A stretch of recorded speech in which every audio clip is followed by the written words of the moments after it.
Hey there and welcome. Today, we're going to talk about one of the hardest working and, let's be honest, most forgotten appliances in your entire home, your water heater. I mean, think about it. It's giving you hot showers, clean dishes, and fresh laundry day in and day out. So let's give it the 5 minutes of attention it absolutely deserves. No, really, when was it?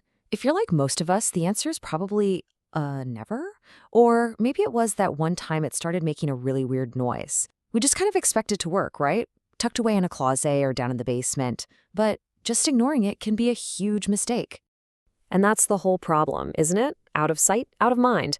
But a little bit of neglect can lead to some pretty awful surprises. You know, like a freezing cold shower on a winter morning, or way worse, a massive leak that floods your home and ends up costing a small fortune to fix.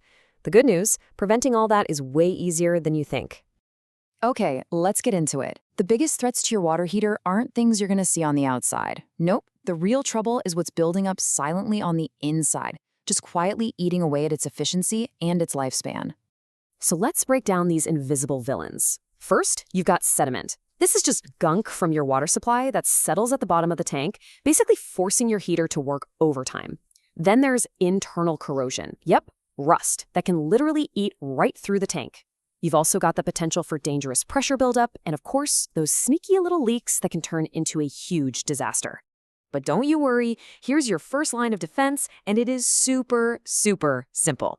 We're talking about an annual safety check. It's just 2 quick little tasks that will give you so much peace of mind all year long. First up, and this one is all about safety. Your water heater has this little thing on it called a temperature and pressure relief valve, or a TNP valve. Its whole job is to pop open and release pressure if things get too hot or too pressurized inside that tank. If that valve fails, well, you could have a seriously dangerous situation on your hands. And testing it could not be easier. Just stick a bucket under the little pipe that comes off the valve. Then carefully lift the lever for just a couple of seconds. You should get a nice burst of hot water. If you get just a tiny trickle or nothing at all, well, that's a red flag. That valve is probably stuck and you're going to need a pro to replace it. All right, the second annual check, it's even easier. Seriously, just look around. Make sure you've got about 2 feet of clear space all around your water heater. This does 2 things. It gives it the ventilation it needs to run efficiently, and more importantly, it keeps flammable stuff like old rags, paint cans, or cardboard boxes safely away from the unit. Okay, let's move on to the next task. This is one you'll want to do maybe every 6 months or so. And hey, if you've ever heard your water heater making that weird rumbling or popping sound, this is totally for you. Plus, it's going to make it run a whole lot more efficiently. So here's what's actually happening inside. All these minerals and gunk from your water, they build up at the bottom of the tank. This layer of sediment acts like a blanket, an insulation barrier, between the flame or the heating element and the water. This means your heater has to work way, way harder and waste energy just to heat up that water, which is costing you money every single month. And believe it or not, the fix is so easy. Just grab a garden hose and screw it onto the drain valve down at the bottom of the tank. Put the other end in the floor drain or a big bucket. Then just open the valve and let a few gallons drain out. At first, you'll probably see this gross, milky, sandy water come out. As soon as you see that water running clear again, just shut the valve, take off the hose, and boom, you're done.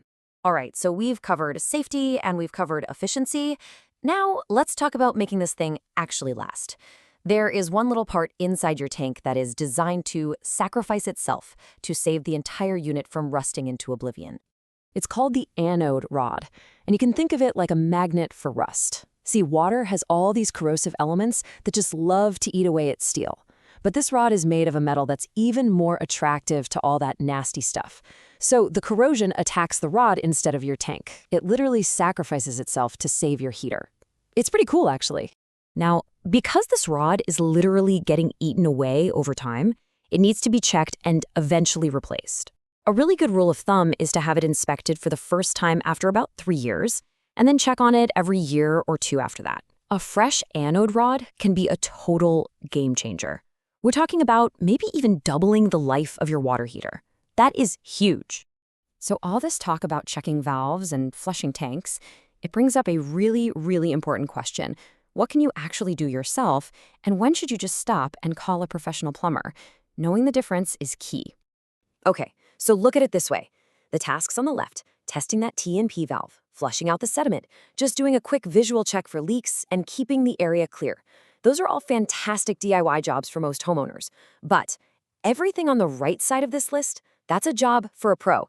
Things like actually replacing that valve, fixing any kind of leak, swapping out the anode rod, and listen, especially anything involving the gas line or electrical connections, don't even think about it. That's pro territory, 100%.